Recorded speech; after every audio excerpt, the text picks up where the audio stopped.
Carter G. Woodson. Carter Godwin Woodson was an African-American historian, author, journalist and the founder of the Association for the Study of African-American Life and History. Woodson was one of the first scholars to study African-American history. A founder of Journal of Negro History, Woodson has been cited as the father of Black history. Background. Carter G. Woodson was born December 19, 1875, the son of former slaves, James and Eliza Riddle Woodson. His father helped Union soldiers during the Civil War and moved his family to West Virginia when he heard that Huntington was building a high school for blacks. Coming from a large, poor family, Carter Woodson could not regularly attend school. Through self-instruction, Woodson mastered the fundamentals of common school subjects by age 17. Wanting more education, Carter went to Fayette County to earn a living as a miner in the coal fields. He was able to devote only a few months each year to his schooling. In 1895, at the age of 20, Woodson entered Douglas High School, where he received his diploma in less than 2 years. From 1897 to 1900, Woodson taught at Winona in Fayette County.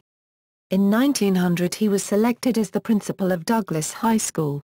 He earned his Bachelor of Literature degree from Berea College in Kentucky in 1903 by taking classes part-time between 1901 and 1903. Career in education. From 1903 to 1907, Woodson was a school supervisor in the Philippines. Later, he attended the University of Chicago, where he was awarded an AB and AM in 1908. He was a member of the first black fraternity Sigma Pi Phi and a member of Omega Psi Phi. He completed his Ph.D. in history at Harvard University in 1912, where he was the second African American, after W.E.B. Du Bois, to earn a doctorate.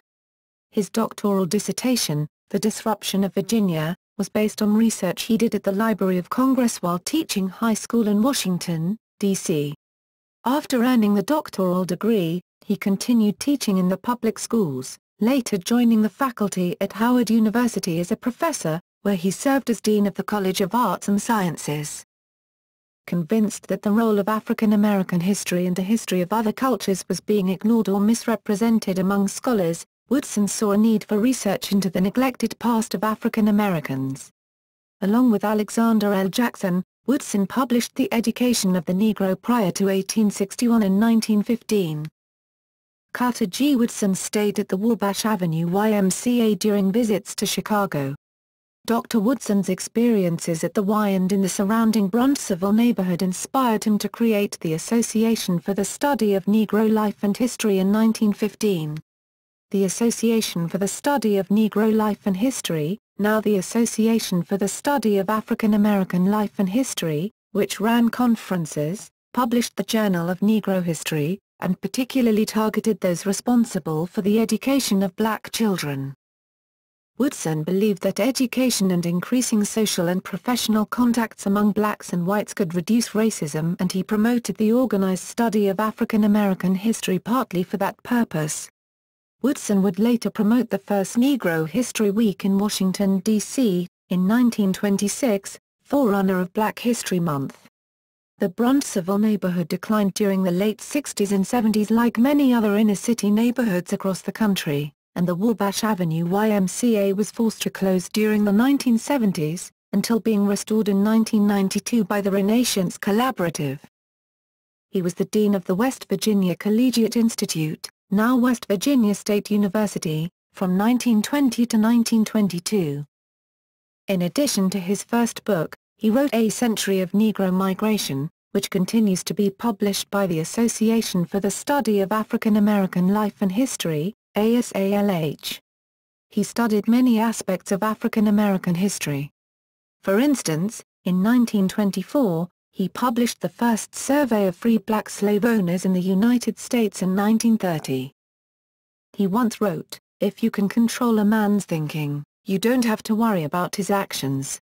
If you can determine what a man thinks, you do not have to worry about what he will do. If you can make a man believe that he is inferior, you don't have to compel him to seek an inferior status. he will do so without being told, and if you can make a man believe that he is justly an outcast, you don't have to order him to the back door, he will go to the back door on his own, and if there is no back door, the very nature of the man will demand that you build one. NAACP. Woodson became affiliated with the Washington, D.C. branch of the NAACP, and its chairman Archibald Grimke. On January 28, 1915, he wrote a letter to Grimke expressing his dissatisfaction with activities. Woodson made two proposals. That the branch secure an office for a center to which persons may report whatever concerns the black race may have, and from which the association may extend its operations into every part of the city. And that a canvasser be appointed to enlist members and obtain subscriptions for the Crisis, the NAACP magazine edited by W. E. B. Du Bois. W. E. B. Du Bois added the proposal to divert patronage from business establishments which do not treat races alike, that is, boycott businesses. Woodson wrote that he would cooperate as one of the 25 effective canvassers, adding that he would pay the office rent for 1 month. Grimke did not welcome Woodson's ideas. Responding to Grimke's comments about his proposals, on March 18, 1915, Woodson wrote, "His difference of opinion with Grimke, who wanted a more conservative course, contributed to Woodson's ending his affiliation with the NAACP." Black History Month. After leaving Howard University because of differences with its president, Woodson devoted the rest of his life to historical research.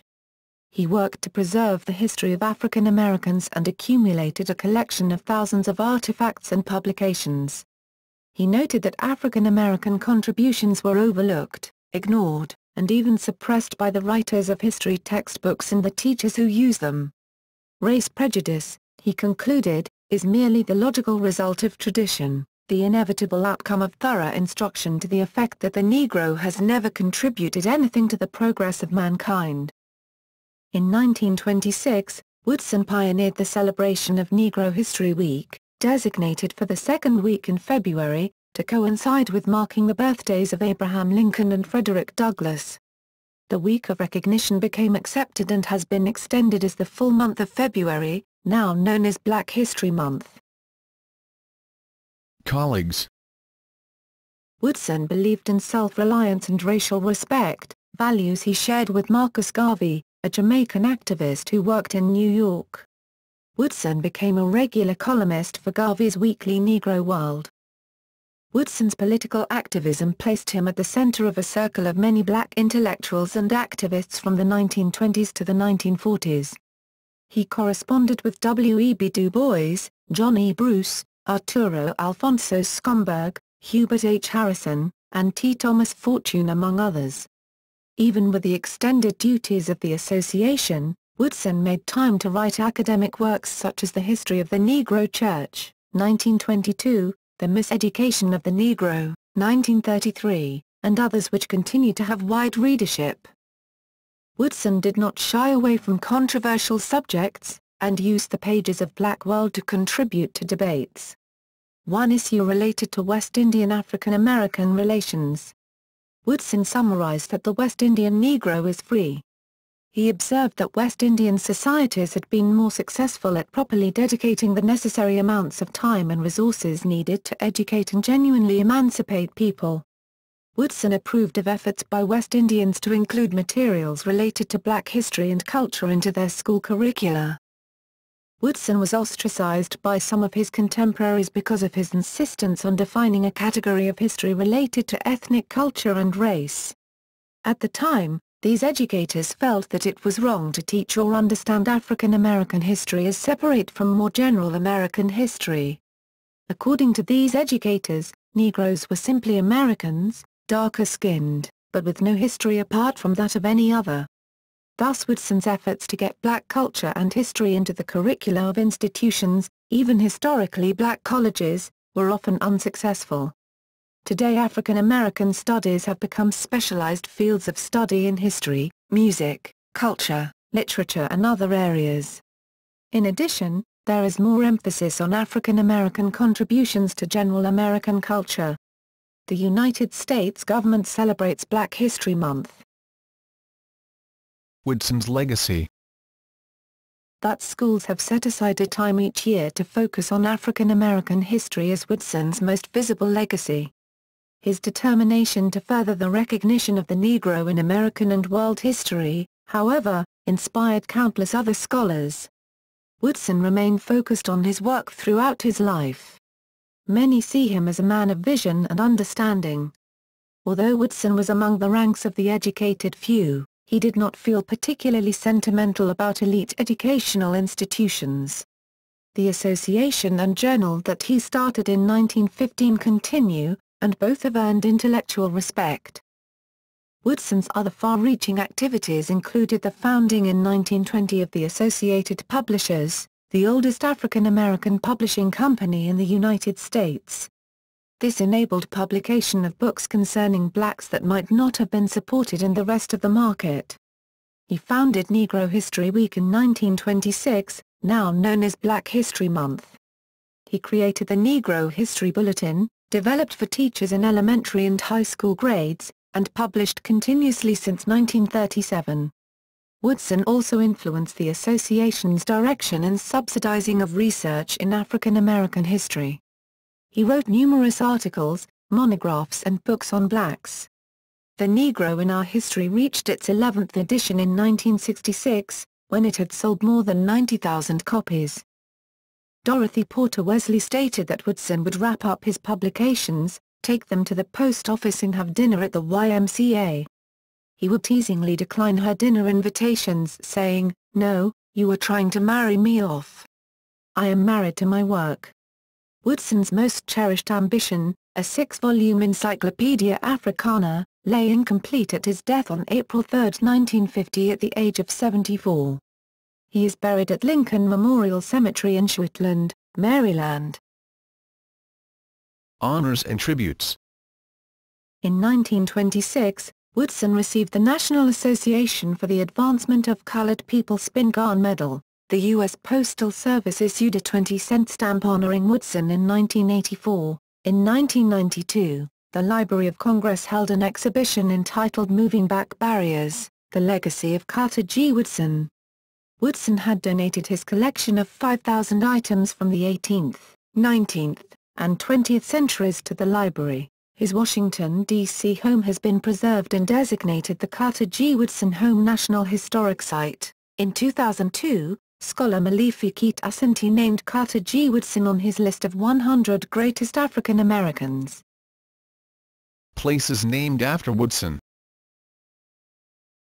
California. Carter G. Woodson Elementary School in Los Angeles. Carter G. Woodson Public Charter School in Fresno. Florida. Carter G. Woodson Park, in Oakland Park. Carter G. Woodson Elementary School was located in Oakland Park. It was closed in 1965 when the Broward County Public Schools system was desegregated. Dr. Carter G. Woodson African American Museum in St. Petersburg. Carter G. Woodson Elementary School in Jacksonville. Georgia. Carter G. Woodson Elementary in Atlanta. Illinois. Carter G. Woodson Regional Library in Chicago. Carter G. Woodson Middle School in Chicago. Indiana. Carter G. Woodson Library in Gary. Kentucky. Carter G. Woodson Middle School in Lexington. Carter G. Woodson Center for Interracial Education, Brea College, in Brea. Louisiana. Carter G. Woodson Middle School in New Orleans. Carter G. Woodson Liberal Arts Building at Grambling State University, built in 1915, in Grambling. Maryland. Carter G. Woodson Elementary in Chrysfield. Dr. Carter G. Woodson Elementary in Baltimore. Minnesota. Woodson Institute for Student Excellence in Minneapolis. New York. PS 23 Carter G. Woodson School in Brooklyn. North Carolina.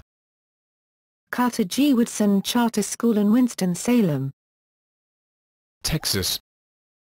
Woodson K-8 School in Houston. Carter G. Woodson Park in Odessa. Virginia. the Carter G. Woodson Institute for African American and African Studies at the University of Virginia, Charlottesville, Carter G. Woodson Middle School in Hopewell, C. G. Woodson Road in his hometown of New Canton, Carter G. Woodson Education Complex in Buckingham County, built in 2012.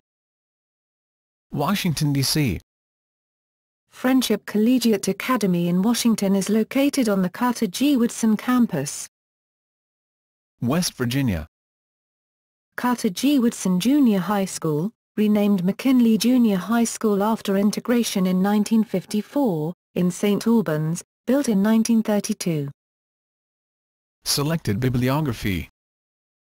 The Education of the Negro Prior to 1861, 1915, A Century of Negro Migration, 1918, The History of the Negro Church, 1921, The Negro in Our History, 1922, Free Negro Owners of Slaves in the United States in 1830, together with Absentee Ownership of Slaves in the United States in 1830, 1924, Free Negro Heads of Families in the United States in 1830, together with a brief treatment of the Free Negro, 1925, Negro Orators and Their Orations, 1925, The Mind of the Negro as Reflected in Letters Written During the Crisis, 1800 to 1860, 1927, Negro Makers of History, 1928, African Myths, together with Proverbs, 1928, The Rural Negro, 1930, The Negro Wage Earner, 1930, The Miseducation of the Negro,